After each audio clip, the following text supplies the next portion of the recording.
It is your voice, your vote, and it's the home stretch of this midterm election season. Early voting officially kicked off in the state of Ohio today.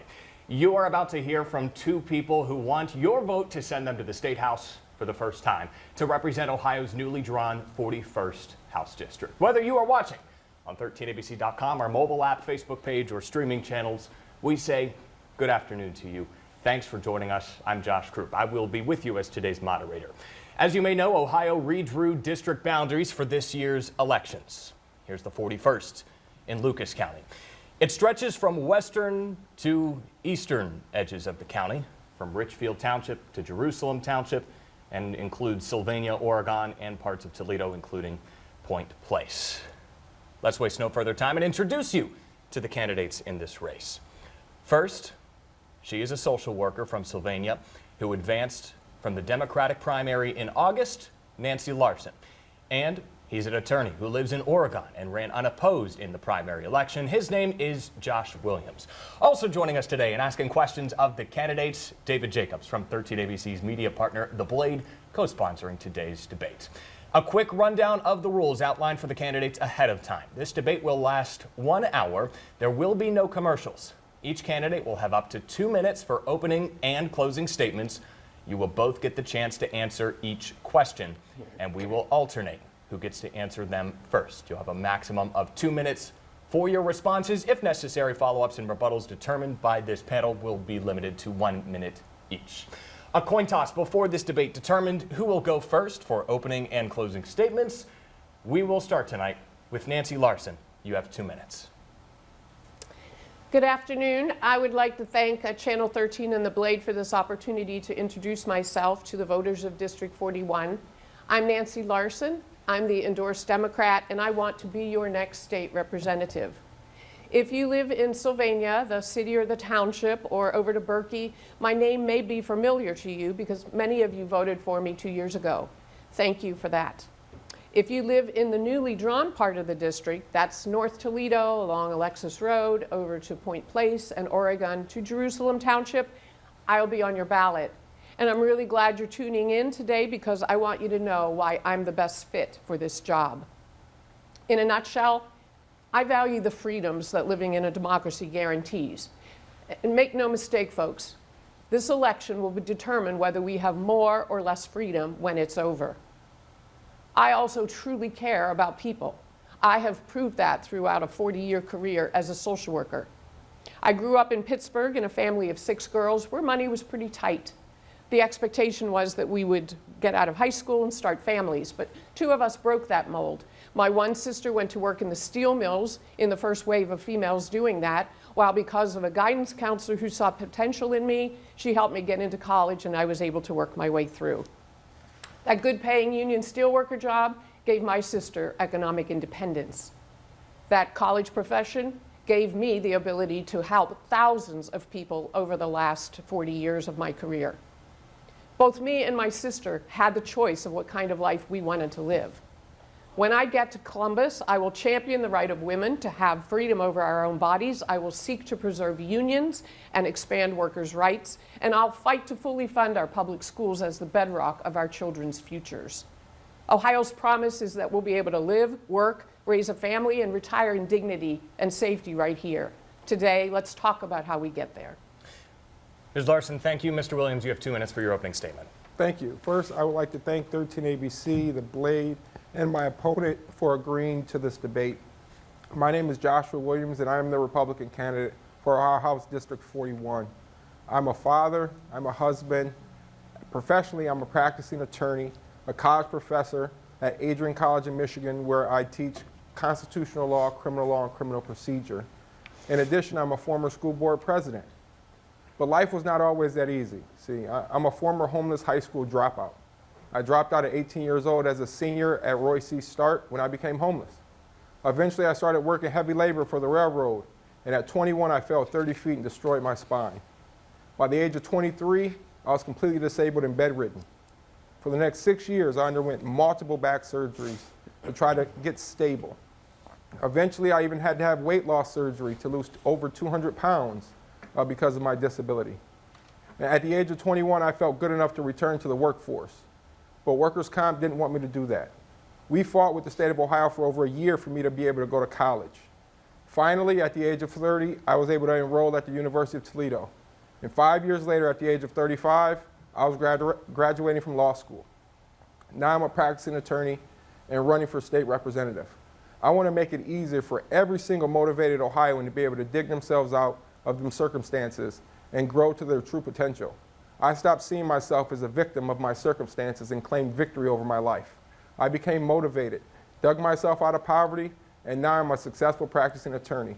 But I put my career on hold to go to Columbus and represent each one of you in Columbus at the State House.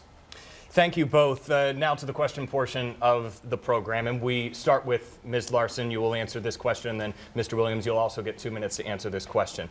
This past Friday, 3 people were shot outside of the Whitmer High School football game, including a Whitmer student. All survived. Your district includes Washington local schools, though Whitmer is just outside of your district. Still, crime is a top issue for voters in your district, in this state, and in this country. What role can the Ohio legislature play in addressing crime in our communities? Ms. Larson, we start with you.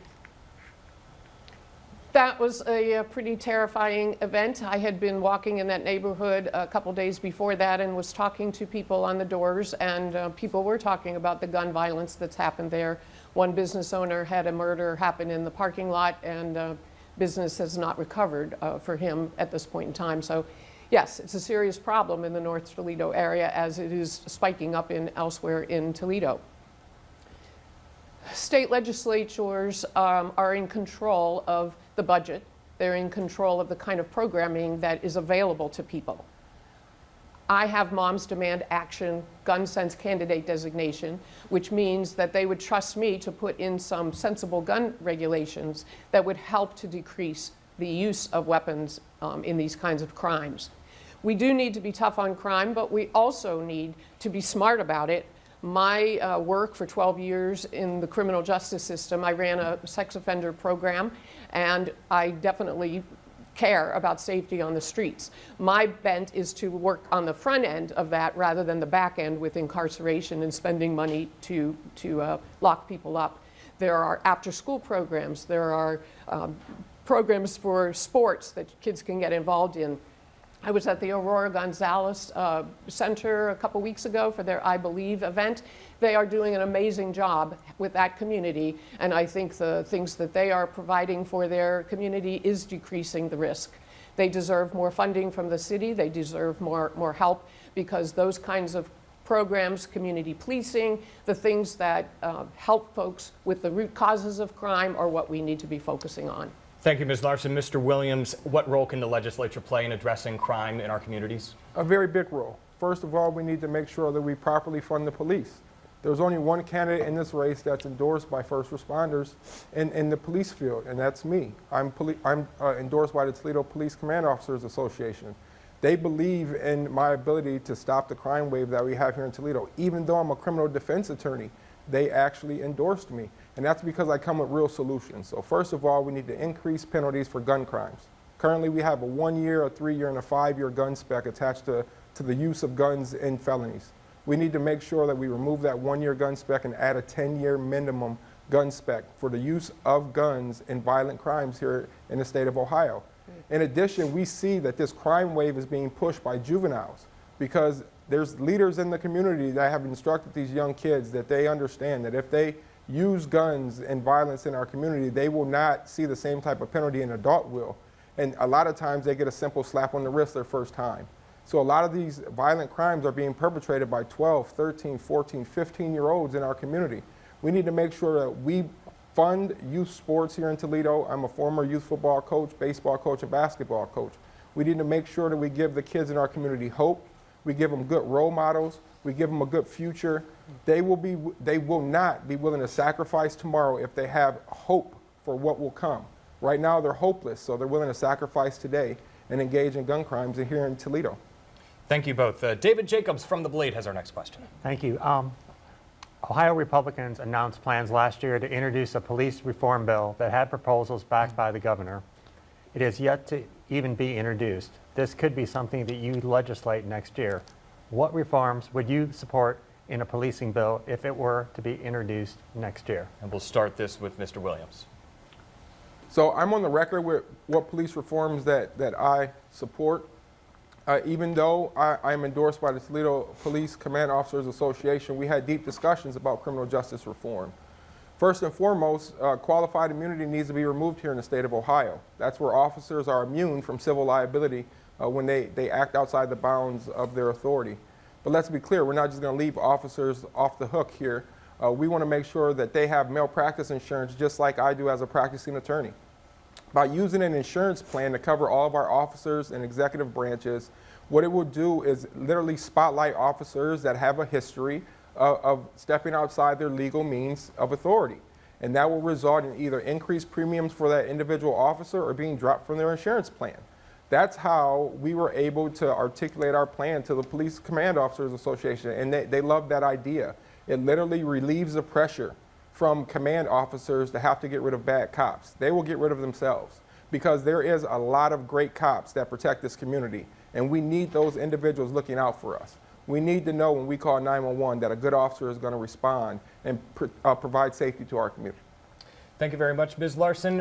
What police reforms would you support, if any? I actually agree with my opponent that I do think qualified immunity needs to be struck down. I don't see that having an insurance policy should be relieving the police command from the ability to judge performance and be able to fire policemen. They should not be able to go to another district and get a job when they have a serious event on their record either. That kind of passing along is not helpful to our community. I don't have the police folks' endorsement, but the police do not endorse my opponent's thoughts on guns. The police do not want teachers armed. My opponent does. The police do not want permitless concealed carry. Those are two things that my opponent has spoken in favor of that the police are not in favor of. Those things put police at more risk, 14% more risk of an event that would danger a police officer in order to have permitless concealed carry. Any reform that happens needs to happen with community safety as well as protecting police.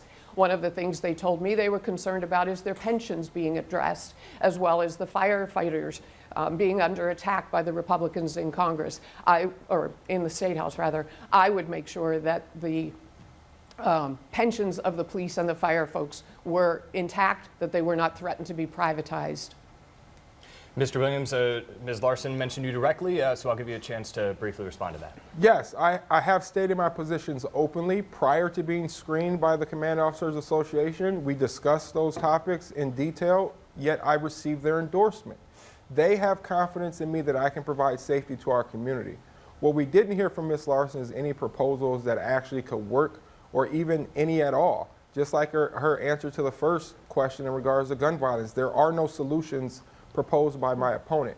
We have real solutions on the table. I'm on the record on podcasts, on my social media, on my website, on what my policy positions are. And I was able to obtain the Toledo Police Command Officers Association's endorsement because they believe in me to provide safety to District 41. Okay, thank you. We want to move on to a new topic, the topic of abortion, and we'll start with Ms. Larson. If you were overseeing writing abortion legislation, the next bill that moves through the legislature, what would you include in your bill? What limits and what exceptions, if any, do you support on abortion? You have 2 minutes. I would take us back to what Roe v. Wade allowed. 70% of Ohioans want Roe to have stood. They're not happy that it was struck down. 84% of Ohioans want some sort of abortion access, and with some exceptions for rape and incest. So listening to the majority of the women in Ohio would be my starting point. Every pregnancy that happens is unique to that person and that woman. There can't be a one-size-fits-all. It is not something that the state should have any say-so in. It is a decision that the woman needs to make with herself, her doctor, and her loved ones. That's a starting point. The state does not have an interest in legislating that. The point of viability for most folks is medically well beyond the 12-week abortion ban when most people's abortions happen. 90-some% of abortions are done in the first trimester. There should be absolutely no restrictions for the life of the mother. Faith is not something that should be used to make this decision. We are a multi-plural society with many different faiths and no faiths. This is something that belongs in the purvey of the woman herself, her doctor, and her family. Thank you, Mr. Williams. What changes would you support making to Ohio's abortion laws? So Roe v. Wade was rightly overturned. The Dobbs decision is a great decision. Essentially, they didn't overturn abortion in our country. They simply returned the ability to regulate abortion back to the states where it was intended. That was a decision made by our Supreme Court, that they didn't have the authority to legislate abortions, and they sent it back to each state. Ohio current bill was the heartbeat bill. There's a current injunction, but that would have allowed a woman to have an abortion up to 6 weeks. What was interesting in my opponent's answer was that she would talk to the majority of women in Ohio and see what they want. Well, those aren't the only individuals having abortions. So here in Lucas County, there was 988 abortions in 2020. 99% of them within the first 10 weeks through chemical abortions, only one surgical abortion. So there's no need for an abortion up until 9 months, which is supported by my opponent saying that it should be between a woman and her doctor. The exceptions to an abortion ban will be for the life of the mother. It's clear from our legislation that there's an exception for the life of the mother and the risk of great bodily harm or bodily function. That's the only exception that should be permitted for an abortion here in the state of Ohio. Ms. Larson, do you want to respond? Yes, I would like to ask whether or not my opponent is happy with the 10-year-old who needed to go out of state to have an abortion when she was impregnated by an adult family member. She was raped. That is where we are at this point in time, and it is not acceptable to the majority of women and men who care about them to not have any exceptions in Ohio right now for rape or incest. As we have it now, our doctors have no clue how to provide health care. A woman gets pregnant, has a diagnosis of cancer, needs to have an abortion in order to start chemotherapy. Those kinds of decisions are not up to the legislators in Columbus to decide. Those are medical decisions that need to be between the medical professionals and the women who are dealing with that. Mr. Williams, I give you the final word on this and then we'll move on. Thank you. The incident, the case with the 10-year-old is truly tragic. No 10-year-old should ever be impregnated here or anywhere within our country. But she wasn't just impregnated by a family member, she was impregnated by an illegal immigrant. Due to the open border policies of my opponent's party, it directly led to that. Second, the current legislation that is in effect would have allowed that 10-year-old to have an abortion here in the state of Ohio. All they needed was one single medical provider to, in good faith, believe that it was going to cause a threat to the life of the 10-year-old or to her great bodily function, and abortion at that instance is permitted. In that instance, it's not an abortion, it's actually health care.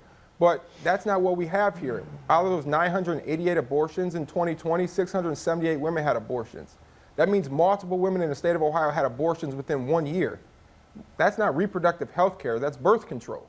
Abortion should not be used as a form of birth control. Eventually, we have to get to a point where we literally take responsibility for the adult actions that we undergo, and 99% of all abortions are from consensual sex. Thank you. We're going to move on to the economy now, something on the top of mind of a lot of people. David Jacobs with the Blade.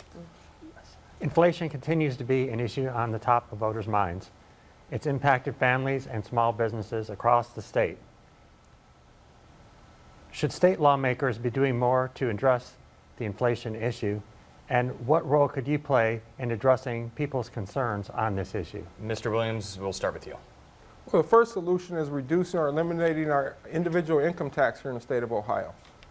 That's the first solution. More money in the pockets of Ohioans and allowing them to spend their money as they see fit not only creates a better flow of dollars locally, it actually creates more freedom. In addition, we need to make sure that we don't create localized inflation, meaning we use regulations to drive our businesses deeper and deeper away from our urban communities, resulting in more transportation costs, which can rise the price of services and goods. My opponent's on the record. She believes that a living wage is mandated, and if a business can't afford $15 an hour, they should shut their doors. Well, all economists agree that that causes inflation. And simple solutions don't exist here at the state level. The federal government is driving up the cost of gas, and that's driving up the cost of everything from milk to eggs to normal services like my legal services. It drives up costs across the board. Here locally, we need to concentrate on tax reform and getting rid or eliminating our individual income tax. Ms. Larson, you have 2 minutes. How would you address inflation? I lived in Florida for a while, and there was no income tax there. And at first, when I got my initial paychecks, and I looked and I thought, this is crazy. There are no deductions going out. It wasn't so happy for me when I realized what that money provided for me back up here in the north. I was down there on an Air Force base with my husband at the time, who was stationed down there, and that 4 years gave me a chance to be in a part of the country that did not provide the kind of services that I was used to in Ohio and in Pennsylvania, where I grew up. No, taking away the income tax is a totally crazy idea. Money has to come for public services from some place, and it either comes from personal income tax or it comes from corporate income tax.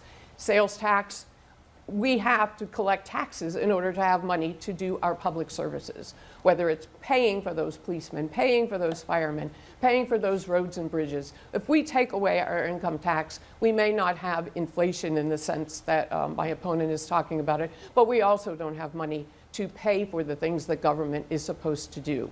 Something else on the line? May I respond? Yes. 1 minute to respond? respond, please. It's interesting that she noted Florida as an example of why we shouldn't get rid of an income tax when all you have to do is Google Florida's budget right now, and they have record surplus. They literally have money to spend on whatever they want, and they don't have an income tax.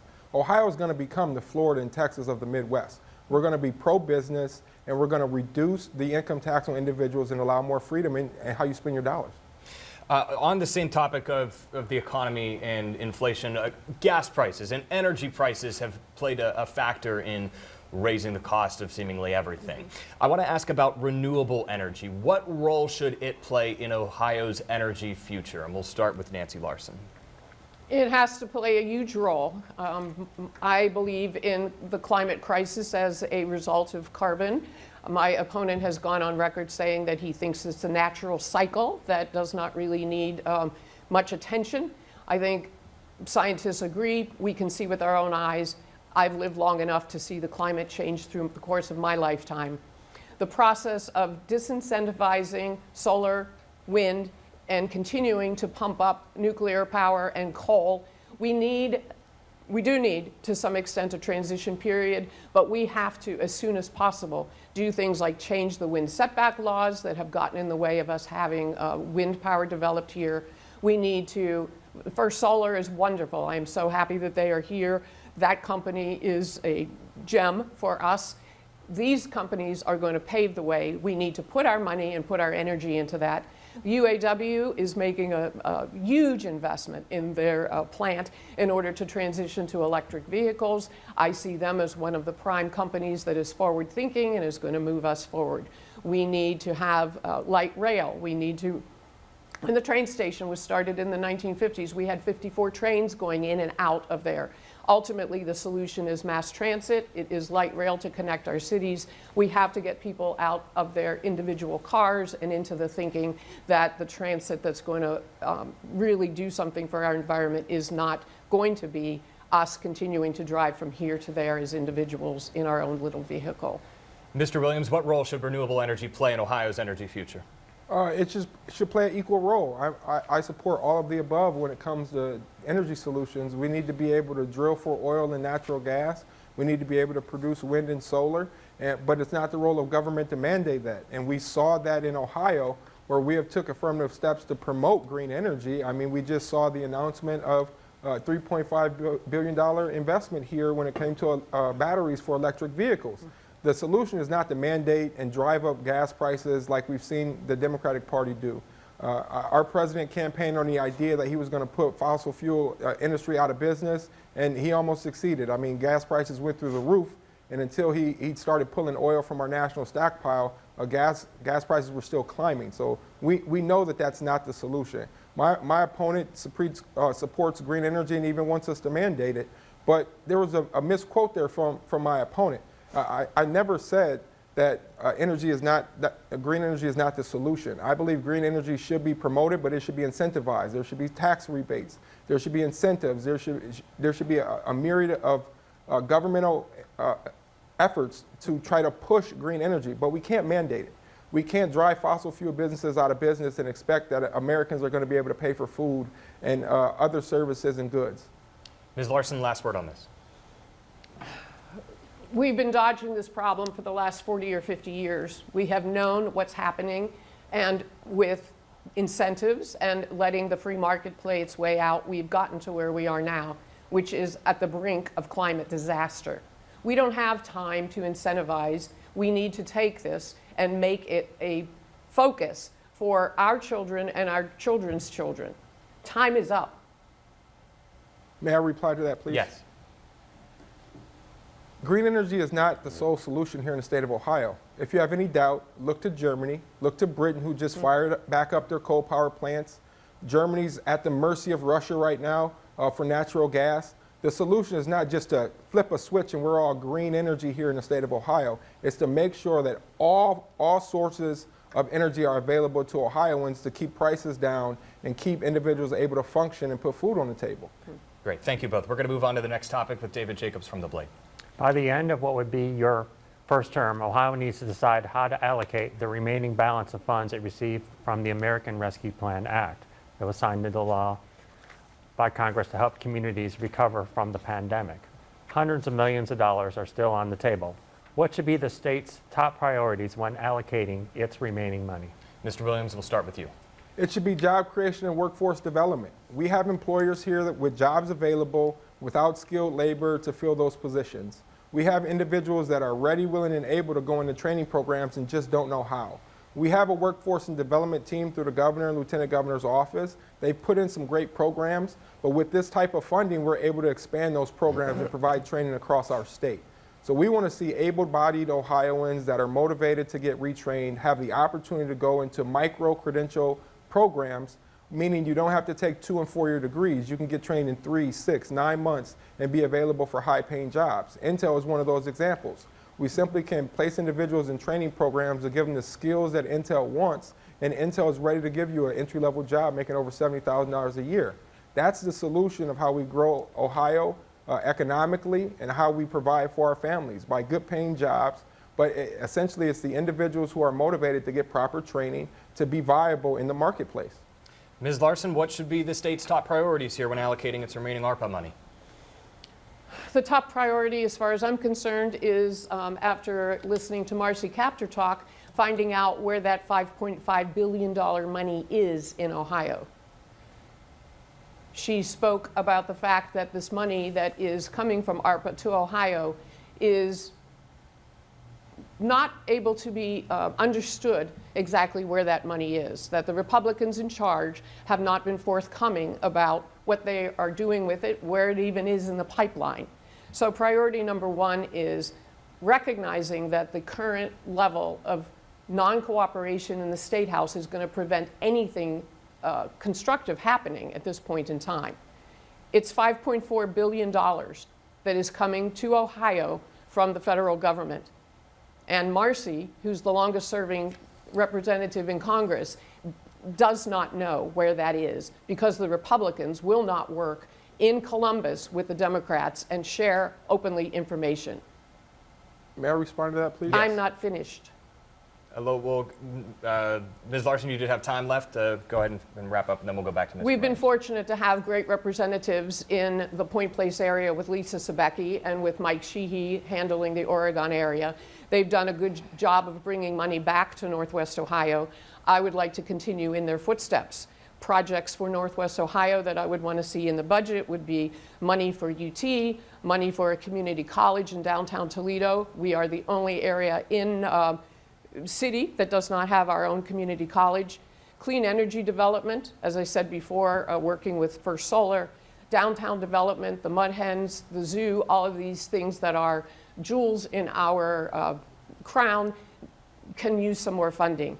I agree, job creation, workforce development is great, but it needs to start with the spirit of cooperation, and there is none of that spirit in Columbus at this point in time. If those monies are going to be dealt with behind the scenes, that's not an okay way to begin. Thank you. Mr. Williams, have 1 minute to rebut that. Sure, I apologize for interrupting. I thought you were done reading off of your cue cards.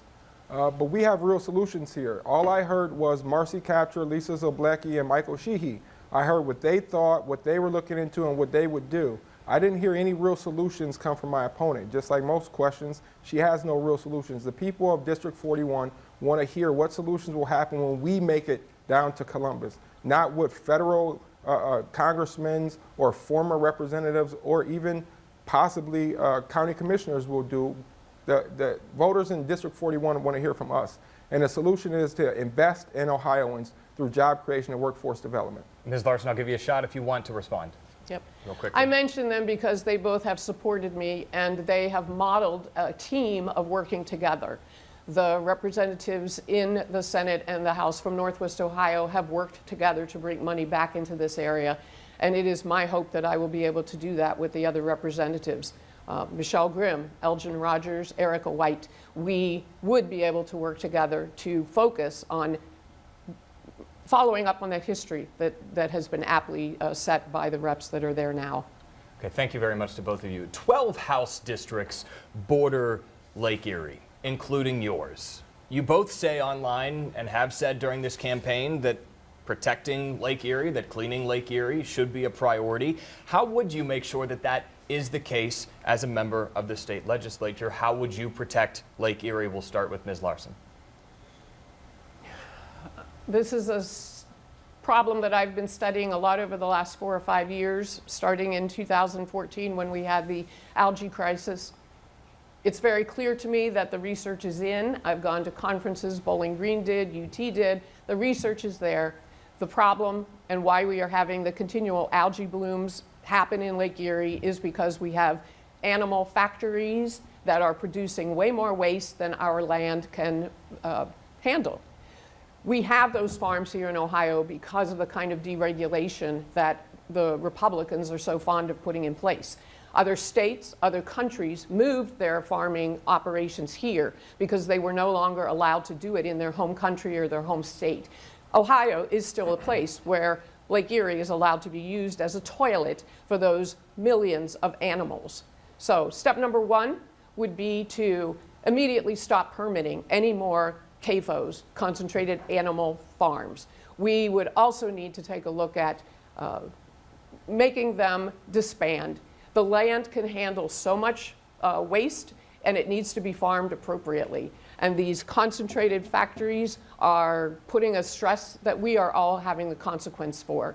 If those factories do not want to build their own wastewater treatment plants because they are producing the waste of a small city, then the other alternative is to pass legislation to disband them so that they cannot exist. It is not acceptable to me that we are losing our natural resource in order to accommodate the business interests that are in this area and being very poor corporate citizens. Mr. Williams, how would you protect Lake Erie? Well, first, I just have to say I'm astonished to hear my opponent say that she wants to ban livestock farms here in the state of Ohio, when statistics show that that's not the cause of the algae blooms. Viewers can get on my Facebook page later tonight. We're providing hyperlinks to prove that that's entirely false. The number one leading cause is runoff from farms due to the fertilizer that's being used. That's why the governor's office initiated the H2O program. We have 35% of farmers here in the state of Ohio voluntarily enrolling in that, and we're still incentivizing more farmers to enroll in that. And farmers have endorsed me. The Ohio Farm Bureau endorsed me because, unlike my opponent who's gone on the record and wanting every farmer to have water reclamation plants on site, driving up the cost of food, she wants to disband livestock farms, driving up the cost of meat. Instead, we should be looking at the cities that are actually polluting our rivers, lakes. Maumee was just caught dumping over 100 million gallons of untreated waste since 1990. It's an unknown amount. She's worried about whether or not pigs and cows are producing stool, but actually it's the citizens of District 41 and the rest of Ohio who have been caught dumping untreated waste into our rivers and lakes. Toledo is now just got done with 20 years plan that they had with the Ohio EPA for Toledo being caught dumping untreated waste. We have Detroit that's been caught dumping hundreds of billions of gallons of untreated waste. Cleveland has been caught before. We need to provide money into our infrastructure. The problem is our sewer systems are one-sided. Both sewage and runoff from rains go through that same system, and they get overloaded during rainstorms, and essentially we have to dump untreated sewage into Lake Erie, and it's been causing our algae blooms. The solution is not to ban pigs. It's how about we hold cities accountable for the untreated sewage they're dumping into our rivers and lakes. Ms. Larson, 1 minute to respond if you want. What mommy is putting into the lake is a drop in the bucket compared to the manure that gets into the lake from the factory farms. My opponent has absolutely no idea what he's talking about on this issue. It is not the runoff from fertilizers, factory farms, and the manure that they produce that is spread on the fields and then gets into the lake watershed is what is happening. The family farmers are doing a great job. They've reduced their use. They are doing crop rotation. They're doing no-till. They have been model citizens when it comes to learning how to husband. I have the Ohio Environmental Council Action Fund. They understand that my environmental understanding of this is well beyond what most other reps in the State House have. And I know what's wrong with it. H2O Ohio does not touch it. It does some things to ameliorate it, but it does not hit the nail on the head, which is the thousands, millions of animals that are producing waste that ends up in our lake. Thank you very much. Let's move on to the next topic with David Jacobs. Thank you. One reason your homes of Oregon and Sylvania are now in the same district is because of the redistricting process that we experienced during the last year. The state's Supreme Court ruled that district lines Ohioans will use to cast their ballots in November are unconstitutional. A federal court says the maps need to be redrawn after this election. Would you support a constitutional amendment that forms an independent redistricting commission? What role do you see yourself playing in this process if you get elected? Mr. Williams, we'll start with you. I would not support a constitutional amendment that takes away the voice of the people. The people select the individuals that are on the commission for redrawing our maps. The Constitution clearly says what the guidelines are. And a lot of the decisions that came out of the Supreme Court simply said that procedurally during the map drawing process that one party was favored more than the other. So we saw drawings from both parties. Both those drawings did not reach what independents would have drawn. If we would have listened to the independent map drawer in our district, Oregon, a suburb of Toledo, would have been pushed down with areas of Ottawa County that are so rural they have no attachment to Toledo whatsoever. It would dilute the vote of literally members that travel right into Toledo to work. The voice of the suburbs of Toledo need to be heard. The map that we have drawn now is a fair map. It's a 50-50 district. It's a toss-up district. And we're here to campaign to the voters that we are the right state representative. I believe that we should have both parties participating in our map drawing, and we need to have equal voices. I've articulated that to the leadership down in Columbus and plan to work when elected in November to help guide the commission in making sure that we have fair debates as it relates to each and every district that's being drawn. But let's be clear, we're dealing with the maps that we have now in front of us. Each state has been challenged. There are Democrat states that have been challenged for gerrymandering. There's Republican states that's been challenged. Essentially, we need to look to the people to provide a solution here. And right now, what's on the books is that there needs to be a bipartisan commission that draws the maps here, and we hear voices from both sides. Ms. Larson, 2 minutes. What role do you want to play in Ohio's redistricting process? It's wonderful to hear my opponent say that he wants to look to the people. The people spoke on this in 2015 and 2018 when we said enough gerrymandering.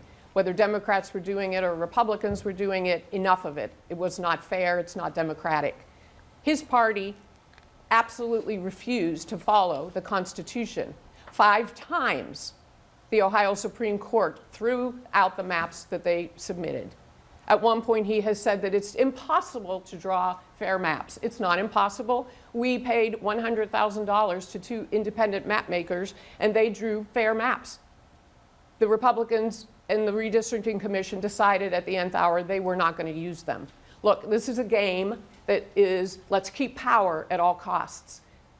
They gerrymandered after the census in 2011, and they kept power unconstitutionally for the last 10 years, and they're planning to do it again. Our map is 50-50, but the total map of the state of Ohio is not 50-50. It continues to give an unfair advantage. It is still rigged in the Republicans' favor, and that's how they want it. They want to be able to cheat and steal in order to stay in power because they understand that their policies are not popular, that they are pushing through legislation every week that the majority of Ohioans do not want. And they have no accountability because they will return to office because they've drawn themselves these jobs on a permanent basis. An independent redistricting commission is a start. We didn't need to go there. If we had representatives in Ohio who were following the Constitution, the Supreme Court could have told them once, no, follow the law. They would have done it. What they decided to do was act like arrogant teenagers telling the Supreme Court, well, you're not the boss of me. You're a co-equal branch of government, and we don't really need to listen to you. So yes, we have unfair, illegal maps that we are using for the next 2 years. Mr. Williams, anything you wanted to rebut? Yes, so first, once again, this is the second time now that she's told a bold-faced lie in regards to statements that I've made. I've never said that it's impossible to draw fair maps. I would love for her to point to that quote because it doesn't exist. What she just articulated was she wanted the maps in Ohio to be 50-50. Well, that's in direct violation of the constitutional amendment that the people passed that said it needed to be proportional to the census. So essentially, when we look at Ohio, it's not a 50-50 state. It literally, constitutionally speaking, when it comes to map drawing, it's not a 50-50 state. What the Supreme Court said was some of the districts that were drawn were not strong enough for the Democrat Party, and therefore it was unconstitutional under the proportional standard. 50-50 maps are not what's the standard for proportionality. It's according to what the voters did before, and that is overwhelmingly support Republicans in the state of Ohio. We are a red state, we'll remain a red state, and we will have fair and secure elections here in the state of Ohio. Thank you. Ms. Larson, I'll give you the final word on this really briefly, and then we want to move on. I didn't say 50-50. You are right. It is 54% Republican and 46% Democrat. That is the proportionality that these maps were supposed to do. But as it is drawn now, it is likely that the Republicans will keep their majority or their supermajority, which is a result of the rigging of the maps. Okay. Not acceptable. Thank you. Thank you both. Moving on to the topic of transgender athletes. This has come up multiple times in the state legislature over the past couple of years. No firm legislation has been signed into law, though. This could be something you end up legislating. What role would you see yourself having in that debate? And should we be having this debate in the state legislature? We'll start with Ms. Larson. The role of trans people in our society is evolving. This is something that we don't know a great deal about. It is something that is just now kind of becoming more talked about. Research needs to be done. In terms of legislating how school kids participate in sports, I would trust that the Ohio High School Athletic Association has regulations on the books that can be used to guide us in this. I don't think that we need something like HB 151, which is a bill that when I talk to people at the doors, they are shocked. They cannot believe that this is a real thing. But it is a real thing.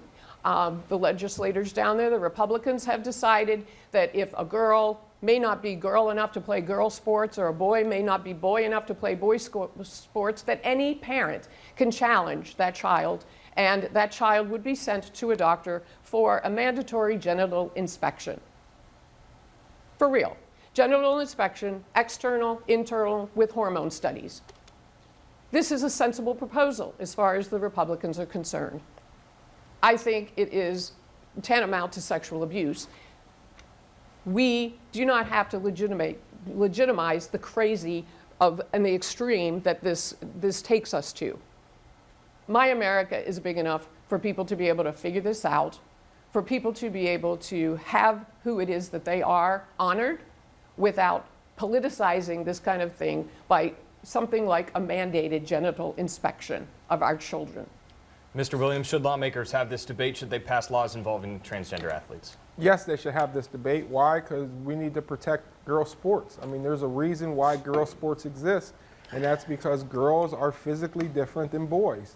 that boys can have an unfair advantage due to their structure and their abilities over girls, and it would dilute girls' sports. I mean, this is the entire reason that we have a Title IX in place to provide for girls' sports and scholarships for girls to go to college. It's unfair if a boy, his freshman, sophomore year, can't compete on the boys' team and he decides he identifies as a girl and now he gets to take a starting position from a girl that worked her whole life to be able to start at that position for her school. It's unfair. So essentially, biological boys should not be competing in girls' sports. We want to protect girls' sports and girls' ability to be able to seek out scholarships at higher levels based off their athletic ability. My opponent supports the idea that it should just be left up in the air, that more research needs to be done. I mean, we've had enough years since the beginning to know that boys and girls are different, and essentially legislation was passed to make it where we protect girls' sports. Here in Ohio, we should be looking at whether or not we even want to allow individuals to try to give these chemical castrating drugs to our children. That's the extreme position, that you want to go into a classroom with a 5- and 6-year-old and tell them that their pronouns don't matter and they can change their gender, and give them drugs that can permanently damage their body, make it where they can never have children. That's an extreme position, and parents in Ohio agree with that. Kids in Ohio should never be transitioned before the age of 18. We should look at House Bill 454 that will prevent that from happening. And it would also make it where parents are aware if schools are attempting to transition a child to a different gender without parental consent. Okay, we only have time for a few more questions. I want to move to David Jacobs at the Blade to our next topic. Thank you. Voters will decide on issue 1 this November, which will decide whether judges need to consider public safety when setting bail. Do you support this reform? And what else would you like to see changed about the state's bail system? Let's go to Mr. Williams first. Yes, I support it. I deal with bail on a daily basis when I stand in front of a judge and argue bail for my clients. Public safety is important. It should be a factor along with the charges that are alleged, the severity of the charges, the income of the individual, their economic means, whether or not they're a flight risk. There's a ton of factors that are outlined for judges to consider, and community safety has to be one. I mean, we live in one of the most violent cities in Ohio, and we're having a debate about whether or not the safety of our community should be something that judges consider when they're letting violent criminals back out onto the streets. Absolutely. That should be something that judges consider here, and the voters are going to speak to this issue come November 8th, and they're already speaking when I knock on doors. They want to feel safe in their households. They want to feel safe when they go to the grocery store, when they stop at a gas station, that if an individual is committing violent crimes, they're not just going to be let out instantly because we're ignoring community safety standards. What I want to see is a bail system that's similar to the sentencing guidelines we see in federal court, where individuals know ahead of time before they are ever charged with a crime that certain level offenses start at a certain bail amount, and that can fluctuate according to your prior criminal history, whether or not you have ties to the community, and other factors, where literally there's a guideline for judges. What I see now in my professional experience being a practicing criminal defense attorney here in Lucas County and 7 other counties in Ohio is that we have a cookie cutter system. Essentially, whatever you're charged with, that's your bond, $50,000, no 10%. And that's not the system that we need in place. We need judges considering each and every defendant individually and determining whether or not they are eligible for a cash bond, ankle monitor, house arrest, whatever version of bond that will be appropriate. But we want to make sure judges consider community safety, because our communities have to be safe in order to have a great Ohio community to raise a family. Ms. Larson, do you support issue 1? What changes need made about Ohio's bail system? No, I don't support issue 1. I think that judges already do consider community safety when they are imposing a bail. Look, this continues to disadvantage low-income folks. People that are high risk but can pay their bail can get out. That's the reality of it. Lower income folks who may be not much threat at all but still can't raise the bail, they can't get out. This is an unfair system. Cash bail is another way that people who have more means than other people can use to get themselves out of a situation that they don't have to be in, where somebody who does not have the means to do that has to stay. Okay, may I respond very quickly, because there was something that I was entirely inaccurate. There was just an Ohio Supreme Court decision that literally said judges cannot consider community safety. So to hear Ms. Larson say judges already consider it, that's not accurate. We literally have an Ohio Supreme Court case that instructs judges they are prohibited from considering community safety as one of the factors in bail. The voters simply want to put that mandate back on the books, that they have to consider it. So, Ms. Larson, I apologize, but you're entirely accurate on the subject. Any final words on that, Ms. Larson? No. Okay.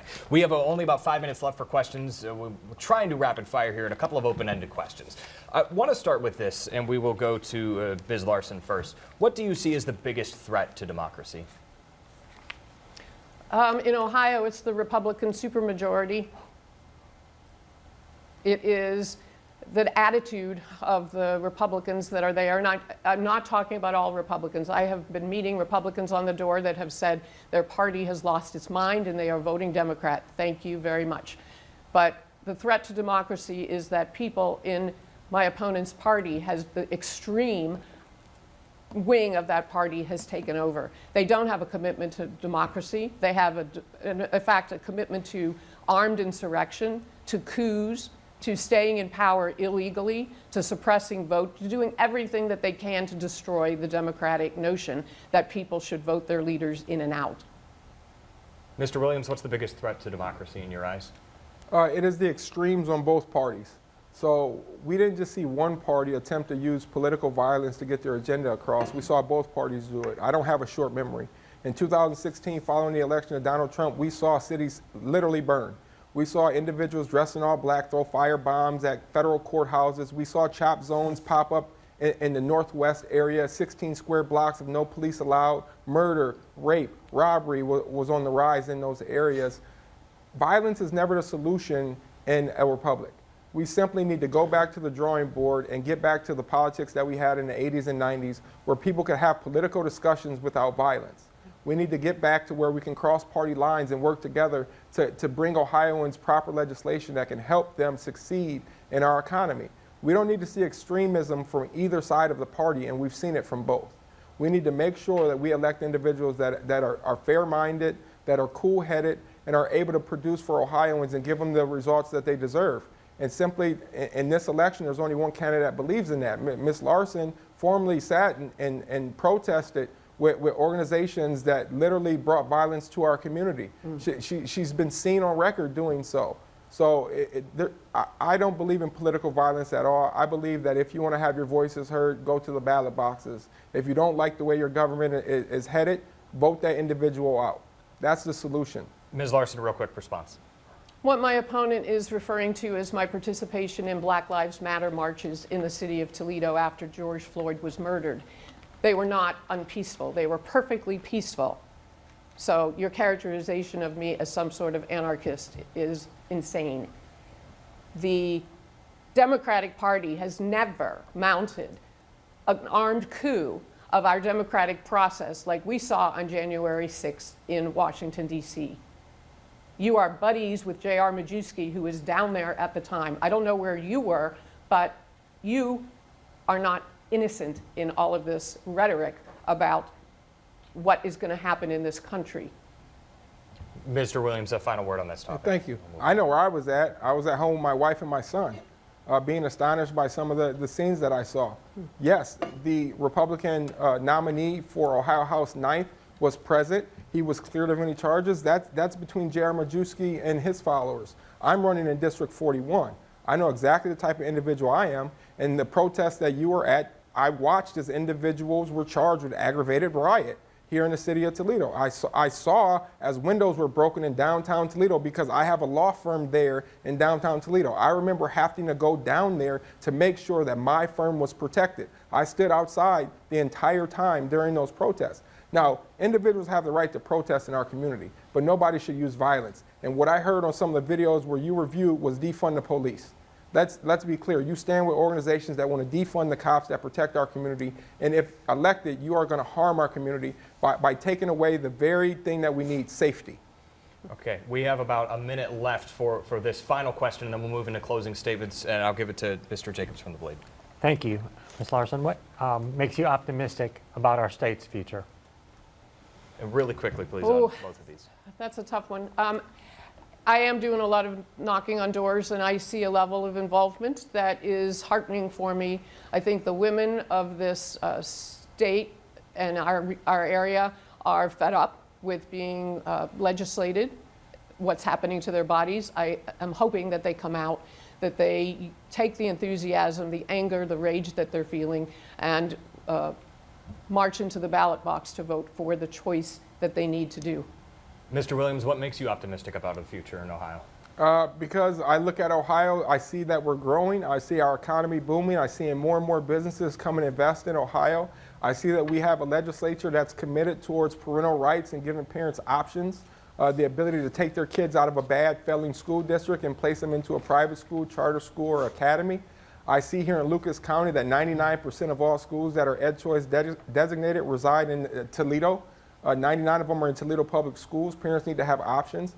And I've talked to legislators that are down there that are going to be reelected, that we are motivated to providing a safe environment for our families to be raised in. We're able to provide jobs. We're motivated on workforce development and providing an economy that will thrive here in the state of Ohio. We want to provide freedom to individuals to make choices. We don't want to mandate that your child is left in a low performing school. And my opponent stands for the entire opposite. She believes every child should have to go to public school, even though these schools are failing them. I'm optimistic that we have a party that literally wants to provide for Ohioans. And this party has been so open to me as a black Republican and the reforms that I want to see that literally can help black Americans and lower income individuals. The old party that you believe was old white men, that's gone in Ohio. We're a diverse party here in the state of Ohio, and the Republicans will lead the charge in making our communities fair, safe, and people can really grow in these communities through proper investment. Thank you. Let's move to closing statements now. Ms. Larson, we will begin with you. You have 2 minutes. We've been discussing different topics here tonight, but what underlines them all is the ideal of freedom. And we have freedoms that are at stake in this election. What are they? Primarily the freedom to plan our families and make our own healthcare decisions with the input of our doctors and our loved ones. Freedom to go to a mall, a synagogue, or a football game without worrying if a lone gunman is going to come in and use a weapon of war to slaughter us in a matter of seconds. The freedom to organize in our workplaces and to peacefully protest in the streets. To have schools where our teachers are free to do what they do best, teach.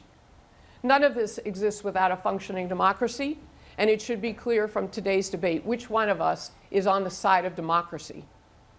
I'd like to end with a story about my work with one of my hospice patients. Carmen was from Jamaica. She had not ever married and had no children.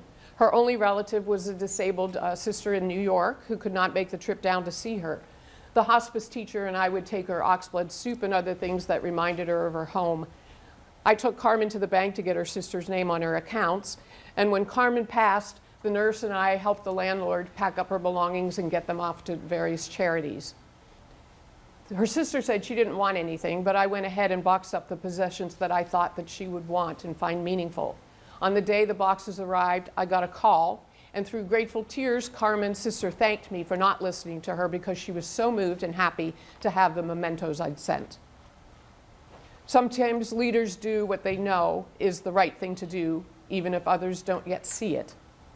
Most of the time, though, leaders can and should listen to the will of the people because that's a reliable guide to what will turn out best for all of us. I have the work experience, the wisdom, and the empathy to do this job in that way. You have my promise I will work for you. I hope I have your vote. Ms. Larson, thank you. Mr. Williams, your closing statement. You have 2 minutes. Thank you. I hope the voters of the 41st District got to see a true comparison between my opponent and I. I propose solutions to everyday problems that we have, and she reads from prepared statements and postcards in regards to these issues that were prepared by other individuals before today. She would do the same thing if elected. She would simply regurgitate the positions of her party. I come with unique ideas and solutions to the issues that we have. I didn't need to run. I decided to run because it's what was needed to be done in our district. Unlike Ms. Larson, who needs to read scripts of other individuals that experience incidents in their own lives, I have a personal story to tell and literally dug myself out of poverty, going from being a homeless high school dropout to an attorney. I've been on all of these social programs, Medicare, welfare, WIC, SNAP benefits, Medicare and Medicaid as a disabled individual. And I was able to be motivated enough to get out of that bed, enter into the college, get marketable skills, and demand higher wages. The solution is not just to have empathy for everyone because of their life experiences. It's using your life experience to help guide Ohioans to a better future. My solutions will provide opportunities for our communities. It will provide safety for our kids. It will recreate the idea that the nuclear family is what is important here in the state of Ohio, and we will bring back these conservative values to District 41 when elected in November. Not only do I hope to have your vote, I hope to have your support. I literally want to go into Columbus and represent you and what is needed here in District 41. We want to bring a spotlight back to Northwest Ohio, to our area that's been forgotten before by the legislature, and I believe I'm the individual to do that. So I hope I earned your support and your vote on November 8th. That concludes today's debate. Thank you so much for joining 13 ABC and the Toledo Blade. Election Day, November 8th, less than 30 days away. Early voting is already underway. For David Jacobs from the Blade and all of us here at 13 ABC, I'm Josh Krupp. We thank you for watching and good day.